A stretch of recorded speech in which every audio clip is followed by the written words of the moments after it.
बिहार के total score से 1 run ज्यादा, धागा खोल दिया भाई।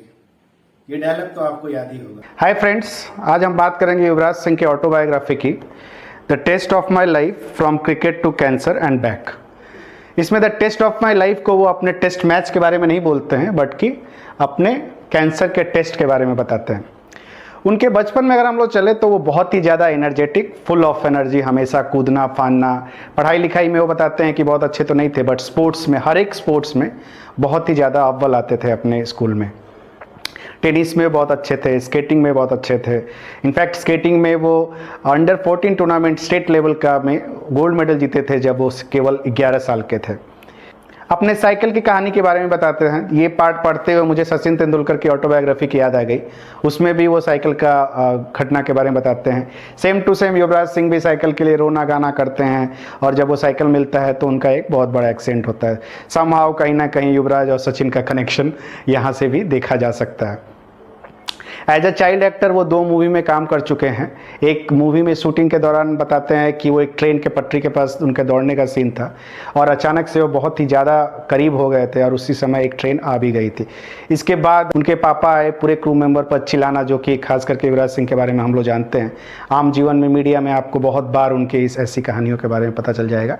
खैर, हम उनके पापा का नहीं, युवराज सिंह का बात कर रहे हैं, तो उन्हीं पर फोकस करेंगे।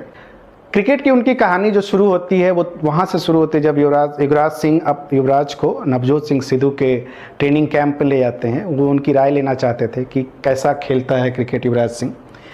और युवराज बताते हैं कि नवजोत सिंह कुछ ही बॉल देखने के बाद ऐसा बोले थे युवराज को कि इसे क्रिकेट मत खिलाओ, it's a waste of time. और उसी दिन युवराज के भविष्य को लिख दिया गया था। उनके पापा बोले कि तू बैग लेके चल और मैं देखता हूँ तू कैसे क्रिकेट नहीं खेलता। उसके बाद उनका जो ट्रेनिंग हुआ, रिगरस ट्रेनिंग जिसे हम कहते हैं, दिन भर सिर्फ क्रिकेट खेलना है, प्रैक्टिस करना है, फिर खेलना है, फिर प्रैक्टिस करना है, खेलना, यही उनकी ज़िंदगी का मेन आधार बन गया। वो अपने दोस्तों से भी उनको मिलने का टाइम नहीं दिया जाता था। इनफैक्ट पूरे दिन में उन्हें 1 घंटा अलाउ होता था कि तुम अपने दोस्तों से मिल सकते हो। उनका ट्रेनिंग ऐसा होता था कि एक दिन सुबह युवराज को उठने का मन नहीं था, 2 डिग्री टेम्परेचर था, वो ब्लैंकेट से निकलना ही नहीं चाहते थे, लेकिन उनके पापा 2 बार बुलाए, नहीं उठने पे वो बाथरूम गए, वहाँ से 1 बाल्टी पानी लेके युवराज पे डाल देते हैं। ये बहुत ज़्यादा झंझोड़ देता है युवराज को। उसके बाद वो खेलना नहीं चाहते, पूरा अपने पापा पे गुस्सा हो जाते हैं। उनको ऐसा फील होता है कि उनके पापा वो ज़िंदगी जो वो खुद नहीं जी पाए, जो कि हम जानते हैं वो इंडिया को रिप्रेजेंट कर चुके हैं। एक टेस्ट भी उन्होंने खेला है और 5-6 शायद वनडे खेला है। खैर, वो जो सपना वो पूरा नहीं कर पाए, वो युवराज को पूरा कराना चाहते हैं, और अपनी वो ज़िंदगी वो युवराज में देखना चाहते हैं। थोड़ा सा अंश दिया गया है कि क्यों युवराज इंडिया के लिए ज़्यादा नहीं खेल पाए, और इसका कारण कपिल देव को दिया जाता है।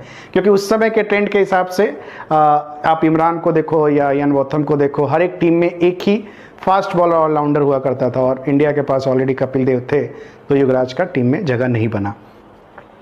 धोनी का इंट्रोडक्शन इस किताब में बहुत ज़्यादा इंटरेस्टिंग है। बहुत सारे प्लेयरों के बारे में थोड़ा बहुत लिखा गया है, बट जिस तरह धोनी का इंट्रोडक्शन किया गया है वो मैं आपको पढ़ के सुनाऊंगा ताकि आप रिलेट कर पाएँ। My first important breakout performance came in under 19 Cooch Behar trophy final of 1999 against Bihar. Keeping the wickets for Bihar was some chap called Mahendra Singh Dhoni. तो ये धोनी का इंट्रोडक्शन है इस किताब में। बहुत ज़्यादा आप धोनी का बारे में जिक्र नहीं पाएंगे, और वो जो स्टोरीज़ जो घूमती थे कि युवराज और धोनी में नहीं पटती थी, उसके बारे में मैं नहीं बोल सकता हूँ।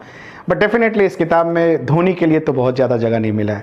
फिर मुझे धोनी के मूवी के बारे में याद आया, और उस मूवी में भी युवराज का बहुत ज़्यादा जिक्र नहीं हुआ है। तो शायद किसी भी स्टार के बारे में जब लिखा जाता है या कोई मूवी बनाई जाती है तो उसी को फोकस में रखा जाता है, और मे भी यही कारण हो कि धोनी का जिक्र बहुत कम है कंपेयर टू अदर प्लेयर्स जिनका नाम इसमें मेंशन किया गया है। मैं यहाँ कोई कंट्रोवर्सी नहीं करना चाह रहा हूँ, ये मेरी अपनी राय है कि किस हद तक धोनी को इस किताब में जगह मिला है। खैर, युवराज का क्रिकेट शुरू होने के बाद जब वो थोड़ा अच्छा खेलने लगे थे, उसी समय उनके पेरेंट्स का सेपरेशन हो गया था। युवराज बताते हैं कि आए दिन उनके घर में झगड़ा हुआ करता था उनके मम्मी पापा के बीच में। उनकी मैच्योरिटी इतना आ गई थी कि वो उनको बोलते तो नहीं थे, बट वो ज़्यादातर कोशिश करने लगे बाहर रहने का ही, और चाहे वो क्रिकेट के बहाने, ट्रेनिंग के बहाने या मैचेस के बहाने, वो ज़्यादातर बाहर ही रहते थे। बट फाइनली उनका सेपरेशन हो गया था, जो हमें पता भी है। लेकिन और युवराज बताते हैं कि वो सही भी हुआ था, क्योंकि वो बहुत ज़्यादा ही डिस्टर्ब होने लगे थे। क्यों उनमें झगड़ा होता है, एक it's a different story to be discussed.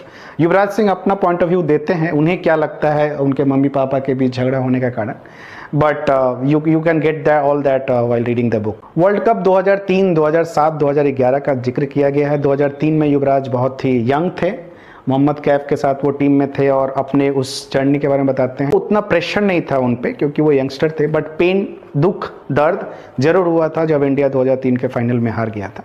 2007 का कुछ खास वर्णन नहीं है, एंड वी ऑल नो 2007 में कुछ हुआ ही नहीं था। एक्चुअली हमें याद भी नहीं है कि उस वर्ल्ड कप में क्या हुआ था, तो इस किताब में भी 2007 का नहीं वर्णन है। 2011 का बहुत डिटेल में है, खास करके वो क्वार्टर फाइनल जो ऑस्ट्रेलिया के साथ था, और उसमें युवराज का कितना बड़ा योगदान है वो हमको पता है। एंड आई एम श्योर इस रिव्यू को देखने के बाद आप 2011 के क्वार्टर फाइनल का हाईलाइट जरूर देखेंगे। सो उतना ही बड़ा योगदान था युवराज का, सिर्फ क्वार्टर फाइनल में ही नहीं, पूरे वर्ल्ड कप में युवराज का योगदान था। इनफैक्ट वो मैन ऑफ द सीरीज़ भी हुए थे। एंड आपको जैसे पता होगा कि 2007 भी जो इंडिया वर्ल्ड कप जीता था उसमें भी वो मैन ऑफ द सीरीज़ हुए थे।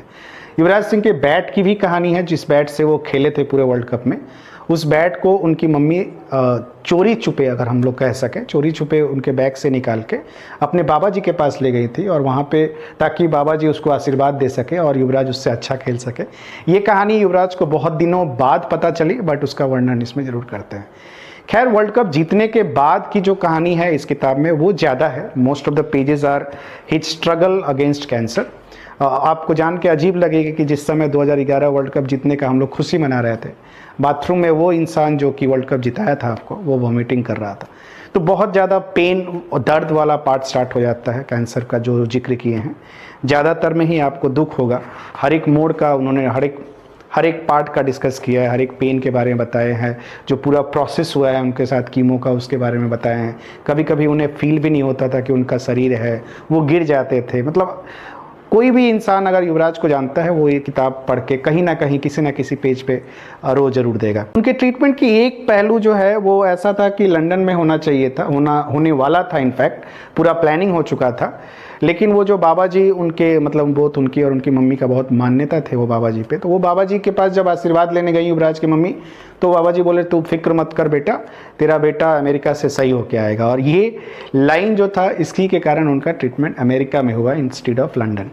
खैर, वो ट्रीटमेंट के बाद वापस आए, क्रिकेट भी खेले। इस किताब को जब लिखा गया था वो उस समय आईपीएल खेल रहे थे और अच्छा खेल रहे थे, and he ends the story like back and back with a bang. So ये कहानी थी युवराज सिंह की। I will suggest, if you have been his fan, please आप ये किताब खरीद सकते हैं, पढ़ सकते हैं, and you will not find it boring, in fact you will find it interesting. In fact as I said, आप इमोशनल भी हो जाएंगे इस किताब को पढ़ के। So thank you for watching, और अगर अच्छा लगे तो प्लीज़ सब्सक्राइब माई चैनल।